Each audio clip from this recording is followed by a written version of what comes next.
When Laura's text appeared, asterisk, don't call me, asterisk, I just stared at the screen. The glow of my phone was harsh in the dim office, and every word felt like a punch. I typed back, asterisk, then don't come back. Asterisk, I didn't truly mean it. Not fully, but in that moment, something inside me cracked, a quiet fracture that made no sound yet shifted everything. We had been married for 7 years, years that once started with laughter and slowly dissolved into silence. There were times we'd spend hours talking about dreams and plans, and lately, we couldn't even agree on what to have for dinner without fighting. She told me I no longer understood her. Maybe she was right. Maybe I had stopped trying. Or perhaps I was just exhausted from being the only one who cared. That morning had been particularly rough. After another petty argument, she left without a word.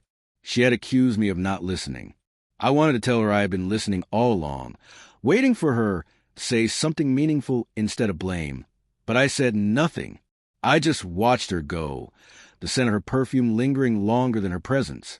When her message came hours later, I expected anger, maybe remorse. But don't call me felt icy and final. So I sent my reply. I set the phone down, my heart racing, waiting for regret. But it didn't come. Only silence filled the room, the heavy, suffocating kind that follows when you stop chasing someone who is already slipping away. I thought it might end there. Maybe this was the closure I needed. Then my phone rang. Once, twice, relentlessly. Her name flashed across the screen, like an urgent warning. I didn't answer immediately. I just watched it pulse, heart hammering. Finally, after a few rings, I picked up. Laura, I said, my voice colder than I intended. There was a pause, the kind that hinted a hidden sob, held back. Then she spoke, trembling. Asterisk, please don't say things like that. You don't mean it. Asterisk, I stayed silent. I wanted her to explain why she told me not to call, but she only whispered, asterisk, can I come home? Asterisk, it should have been simple to answer. Yes, but hesitation gripped me. All the nights I had waited for her to look at me the way she used to. The flinches, the excuses, the distance. All of it rushed back. Why now? I finally asked. Her reply was soft. Asterisk, because I made a mistake. Asterisk, the words cut like ice. I didn't need her to elaborate. I had seen the signs. Late nights, unfamiliar perfume, her constant phone in hand. Hearing her admit it, even indirectly, shattered my last fragment of denial. Who? I asked. She swallowed, her breathing hitching. Silence. Then a small sob. Asterisk, it's over. Okay, I ended it. I swear. Just, please let me come home. Asterisk. I leaned back in my chair, pulse thundering. For months, I had been the one reaching, pleading for her care. Now she was begging me, and it felt hollow, like standing in the ashes of something that had already burned. I don't know, Laura, I said softly. Maybe you should stay where you are. The line went quiet. Then her whisper, asterisk, please don't do this to me. Asterisk, that night, sleep eluded me. Her words echoed. Please don't do this to me. I thought about how love could become unrecognizable, how 7 years could turn two people into strangers inhabiting the same memories. Around midnight, my phone buzzed again.